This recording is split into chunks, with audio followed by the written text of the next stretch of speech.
So good morning and welcome to those of you who have joined us today live. And for those of you who watch it later, we're pleased to have you. I know some of you joined us last week, so I do want to recap a little bit about why we're here and who we are. My name is Tansi, and I'm here along with my colleagues, Theresa and Jackie, who will introduce themselves in a minute. We're pleased to be able to bring this to you, this online event, on behalf of the Foundation of Self-Leadership. And it's a part of just a collaboration comprised of professional volunteers who wanted to collaborate their time to bring services to you, the caretakers, the people on the front line and people caring for people on the front line during this pandemic. I used to be a registered dietitian. I've always been committed to health and well-being in all ways, body, mind, heart, and spirit. And I've served in that role in a variety of ways and for various careers in different realms that I have had the privilege of doing that. So today we want to bring some of what our best understanding is and things that we can bring to you as a part two for what we did last week on some supplies and ways to take care of ourselves during these unusually challenging circumstances. So what I think I'd like to do is to turn it over so that I can introduce my esteemed colleagues. Be sure that you do have a pen and a paper ready if you don't have one there with you now. And maybe before the intros, I would just ask maybe the people who are with us this morning, would you just drop into the chat words or phrases that represent how you're feeling right now? How would you describe your thoughts, your feelings, your sensations?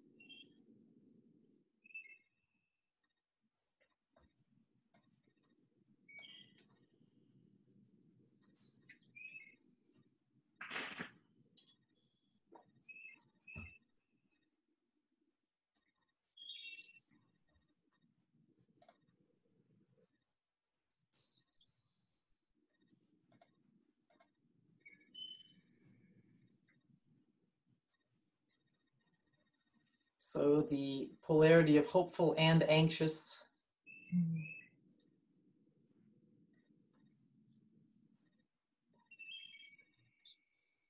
Some curiosity, anticipation, and anxious. I have smiley face and hearts and thumbs up.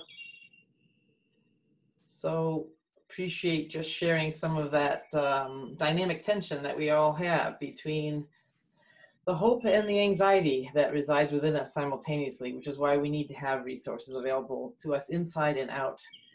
So thank you for that. And to that end, I'd like to turn this over to Theresa, who can introduce herself. Hello again, my name is Theresa Velendzas, and I coach I'm sorry, did you say you can't hear me? Can you hear me? Oh, I'm sorry. I thought somebody was saying they can't hear me. My name again is Theresa Velendzas, and I coach wellness self-advocacy. And mind-body work that I do, I like to infuse many practices that promote alignment of key components to wellness. Today's offering is about accessing our highest self and aligning with your needs. In the care package, I offer some stretching and meditation activities that can be done morning or evening, even during a bathroom break at work with limited space. I also offer a meditation. Today, I'm offering a different meditation that comes with a downloadable PDF of a little roadmap that I created. Like my friends and colleagues, Jackie and Anna, I'm also here offering to help you, the caregivers, and your families during this difficult time. I'm also a frontline family with unique challenges to sheltering in place with children, as my husband works in the emergency department. I find that given the constant uncertainty and stress, it's even more essential to care for ourselves so we can be effective. That is, after all we want, to be effective. Except we sometimes get overwhelmed and forget to also take care of ourselves. So I'm happy to be here today to share with you. And with that, I will pass the torch over to Dr. Germain. Thanks, Theresa. Thank you, Anna. My name is Jackie Germain. I'm a physician at the Connecticut Center for Health. And for the past 37 years, I've utilized mostly nutritional and botanical treatments with practices of emotional self-care in a family medicine-oriented naturopathic clinic. And today too, as caregivers, I'm just thinking about how do we balance connection and disconnection? We're all connecting in new ways, often through pixels, just like we are today. And we're obligated to keep a distance from one another physically. We're experiencing all kinds of new roles that change day to day and new methods of interaction. So I want to share with you a way to connect to yourself through language that lands in our bodies as much as it does in our minds. And we all know about the mind-body connection. It's powerful, and it's felt in so many different ways. I often say, I have a gut feeling about this. Or we know the areas of our body that get really triggered under stress. So language can be a way to soothe and also replenish. And the type of language I'm going to share with you may be very familiar, and it may be out of the ordinary for you. I invited it into my life actually quite recently, but quickly it became for me something that was brand new, but also comforting. And I'm finding like during these times, there's a lots of brand new that isn't comforting. So this is a way to have something light and new, but comforting. So it's an unknown that can bring peace. So during this time, let's welcome something new that touches us with soothing exploration. Language can seep into memory and emotions. The language of this pandemic actually is very rational. It's incredibly head-based. But poetry, on the other hand, expresses and evokes. It can be grounding. And it can be a grounding way to let these experiences we have flow to a calmer, connected space within ourselves. So I was trying to give a big intro because poetry sometimes is a little disarming for people. But it can be read silently. You can read it aloud to yourself, and you can also listen to it. And in the supply kit, I have put all 3 ways of experiencing this poem I'm going to read to you. And each way offers a unique invitation to connect. So I'd like to read you a poem. And I invite you to sit comfortably, close your eyes or lower your gaze, whatever feels best to you. And take some really easy breaths in through your nose, out through your mouth. Just settle. When I Am Among the Trees by Mary Oliver. When I am among the trees, especially the willows and the honey locust, equally the beech, the oaks, and the pines, they give off such hints of gladness. I would almost say that they save me, and daily. I am so distant from the hope of myself, in which I have goodness and discernment, and never hurry through the world, but walk slowly and bow often. Around me, the trees stir in their leaves and call out, stay a while. The light flows from their branches and they call again. It's simple, they say, and you too have come into this world to do this, to go easy, to be filled with light, and to shine.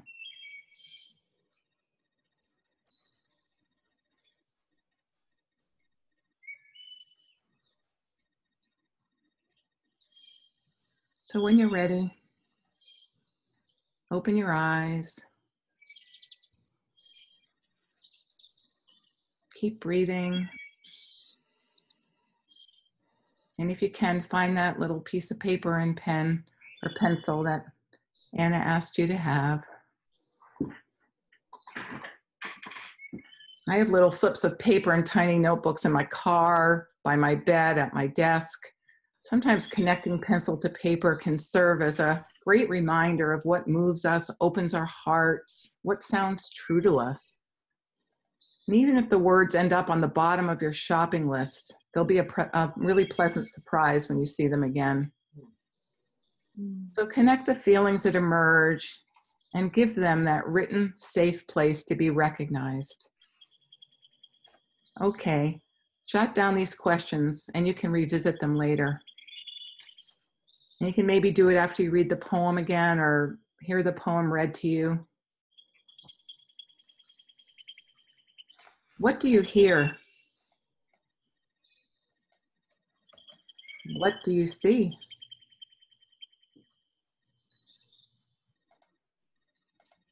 How do I feel?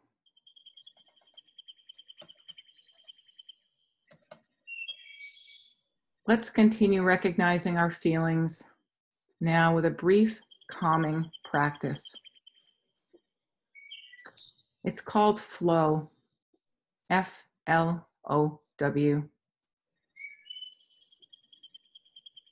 You may close your eyes again or lower your gaze and keep breathing. Nice breaths in through the nose, out through the mouth. Let's start with the letter F. F is for focus.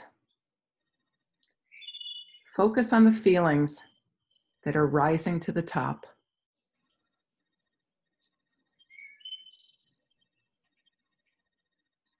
Find where they are located in your body.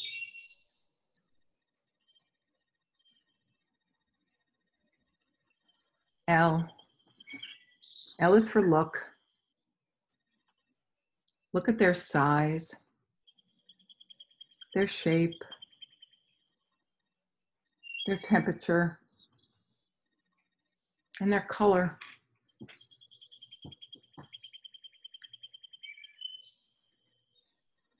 Liberate them by looking at them.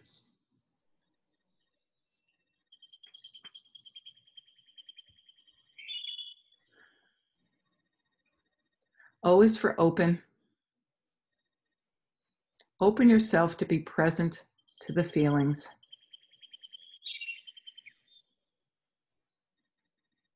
Observe how the feelings change when you're open to them.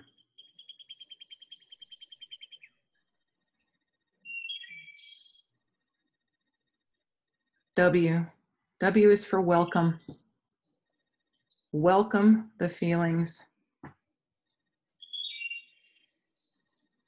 By welcoming the feelings, you widen your perspective of them.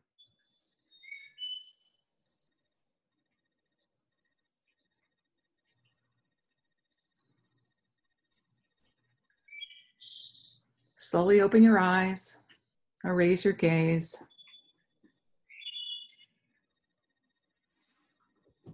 Thank you for taking care of so many and for taking care of yourself right now. And now Theresa will guide you through another calming connection. Thank you for that, Jackie. That was beautiful. I feel very calm.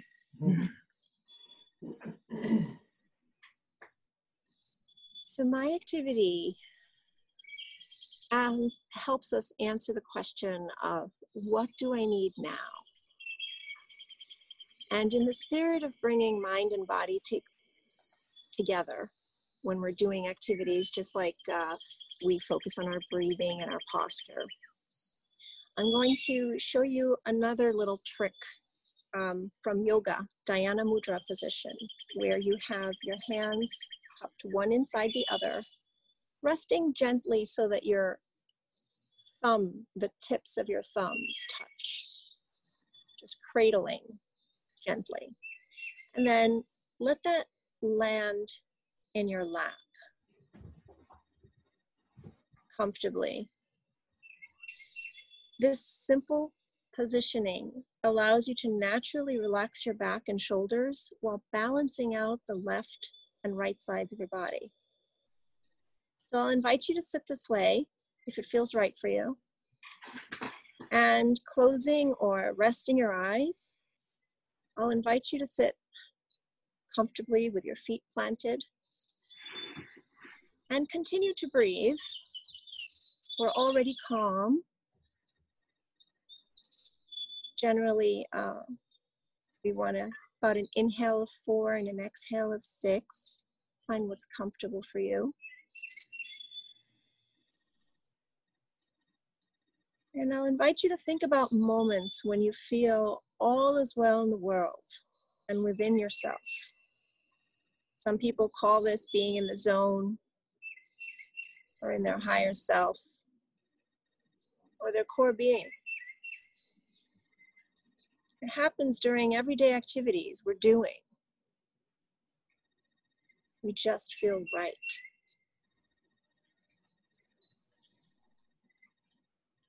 And take a moment for you to visualize a moment like that for you. In this moment, you feel whole, joyful, capable, loving. Notice where you are, what you're doing.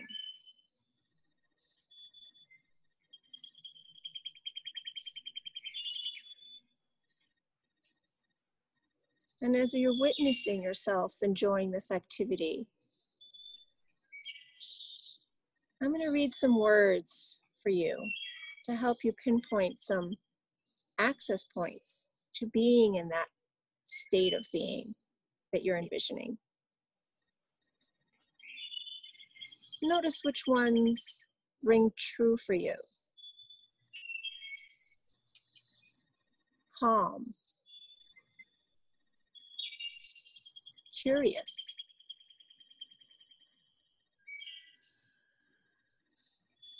Confident.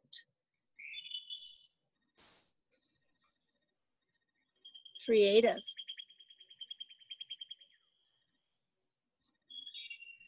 Connected.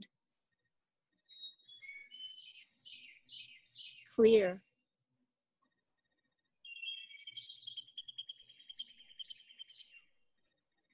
Compassionate. Courageous.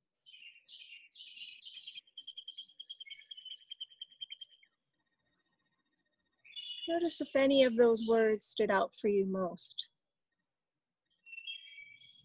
And maybe save them for later. These are possible access points for you in connecting with your core self. Of course, when we're in that zone, we might feel all of these.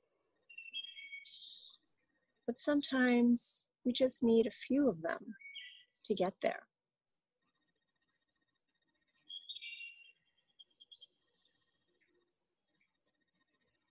Next, I'll offer you some questions to consider. What activities help me feel this way? How do I feel this quality in my body?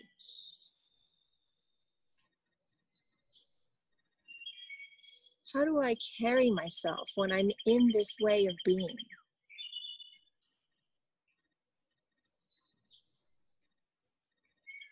How can I integrate short practices throughout the day to keep me aligned with these feelings, to accessing my core self?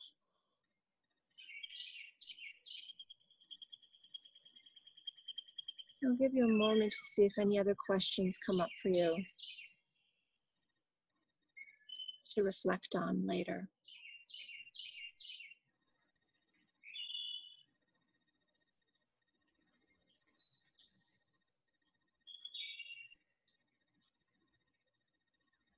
And as you're ready to come back, I'll invite you to share a word in the chat that maybe stood out for you from the list that I read.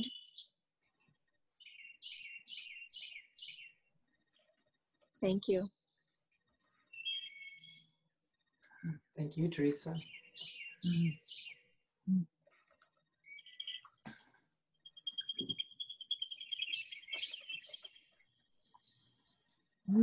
Calm, courageous. Thank you.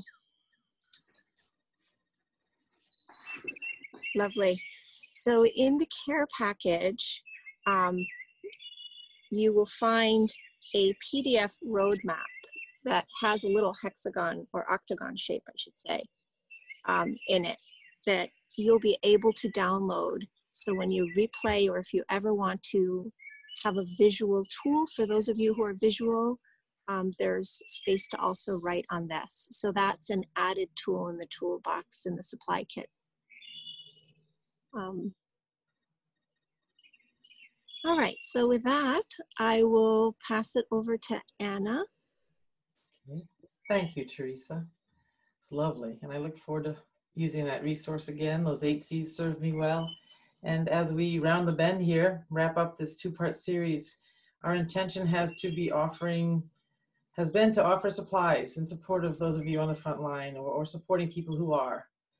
And in that vein, we want to bring you actually a children's story, which offers, I think, all of us a timeless and ageless message about the importance of cultivating and capitalizing on the resources that we have within us, especially during these unique and challenging times.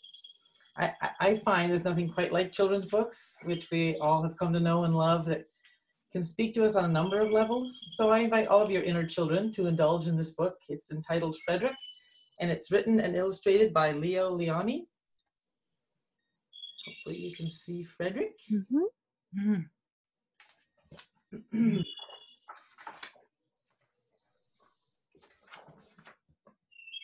Let's see here, I'll make sure you can see.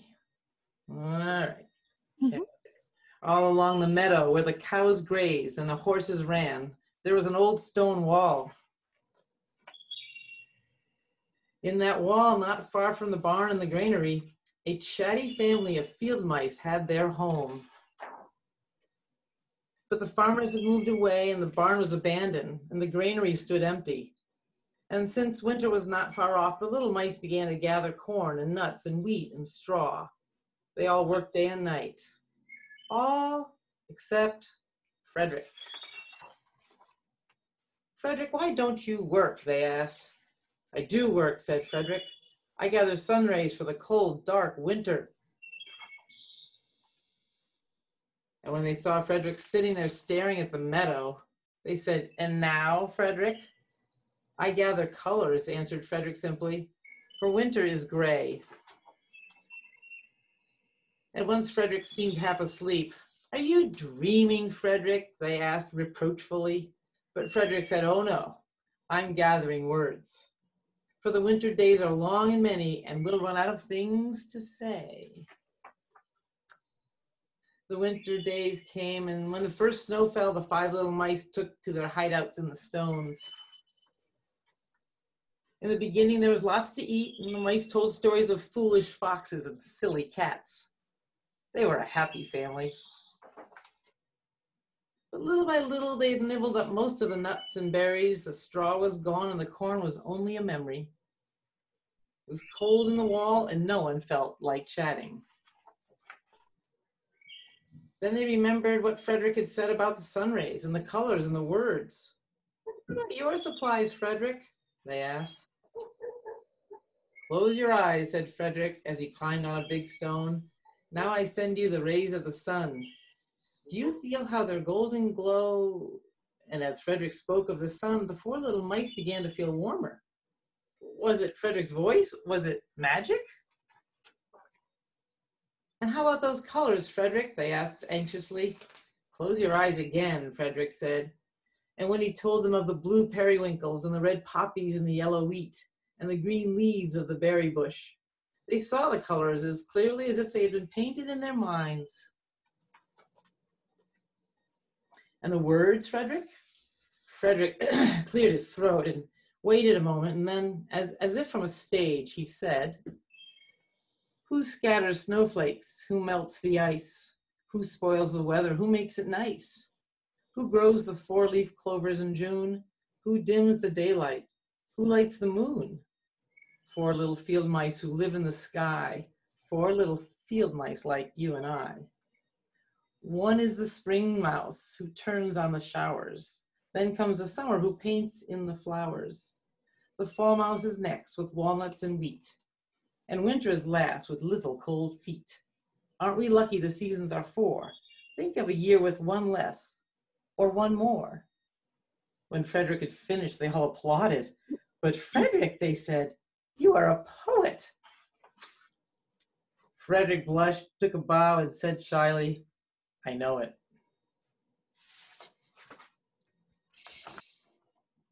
That's priceless. It never gets old. It doesn't. You know, I hear Frederick reminding us, and like, you know, like little mice, in addition to gathering all the nuts and seeds and essential supplies like canned green beans and toilet paper, how important it is to also enrich and rely on and gather those inner supply kits. I think, like Frederick and the rest of his little mouse family, I think we have all entered a winter of sorts, quite a parallel metaphor. And it's been an unexpected homecoming, if you will. I mean, as a result of being forced into our hideaways and required to stay put amid our own metaphoric rocks. And, you know, I find some people around me complain about not getting what they want, or the sameness routines. You know, our nation's entitlement mentality, I think, at times can distort the reality of how severe this situation really is, unless someone is on the front line or caring for someone or living with somebody who's dealing with frontline challenges. So I think for many, it's a feeling of almost being exiled, if you will, of sorts, not able to go beyond our homes into the world unless it's absolutely necessary, and then we scurry back. And I believe that poets like Frederick understand the dangers of not having that self-reliance during these extraordinary times, to be able to access that inner guidance and that inner wisdom. Historical exiles have been used to punish and break the human spirit, and poets actually have a mastery at imagery. I was reading recently and thinking about a story I'd heard of the Nazi concentration camps. There was a concert pianist who was locked in a confined space with dozens of other people, and she survived by mentally playing through her entire repertoire of Chopin, while everyone literally died in a standing position around her. So it's a little less dramatic. Frederick's images of the sun rays and the colors and the words are equally profound, I think. So we all have resources within us that we can draw on, just the way Frederick did for himself and his family. So as I round the bend, I just want to say I think it's a poignant reminder that we need to keep replenishing ourselves and our inner supply kits, and making that intention really to access them, to find that calm and courage and confidence that Theresa talked about. So as we step forward, there's going to be days that feel like they crush our spirit. And as caretakers, when you and all of us are called upon, we need to be able to summon those images. You know, we have to have that hope that we talked about in the chat box earlier. And these words can help us to do that, remember what we all stand for. So on those days, think of Frederick climbing up on the rock and sending rays of sun and sharing the warmth of his imagination. And maybe at this point, I might just invite you to consider, if you want to share in the chat, you can, or just to yourself, what might be a self-care practice that you might want to either brush off or adopt. Maybe a habit or routine or pattern of behavior that you could bring in to help your own health of body, mind, heart, and spirit during this challenging time that we're in. And as we wrap up, I want to turn it over to Joanna, who will talk, Jackie rather, who will just talk briefly about the supply kit that we have been referencing throughout this program. Okay, thank you, Anna. Thank you, Frederick. So we do have a supply kit for you, and it's accessible through links attached to the program. It does contain the offerings we've shared with you and even more. Stretches, mindfulness practices, meditations, even poetry. And it comes to you in written, visual, and audio formats. So they're there for you to access whenever you want or need a quick guide for self-care. And they're there for you as a reminder of our gratitude to you, and as a reminder that we can transform stress into contentedness. And I'll pass the flow of calm to Theresa. Yeah, I think you ladies covered it all. I think the only thing I would love to underscore here is our gratitude to all of you as caregivers. You are an essential solution to a very complex problem, and you're deeply valued. So take good care of yourselves. We need you, and thank you for all that you do. Thank you, Theresa. Thank you, everyone. Jackie. I put the link in the chat box. If you're not familiar with the Foundation for Self-Leadership and the interventions, they're all there with lots of other tools, lots of great resources and supplies. And thank you for being with us on this journey. And we are with you all in spirit as you continue to do your good work on the front line. Thank you. Bye now. Bye-bye.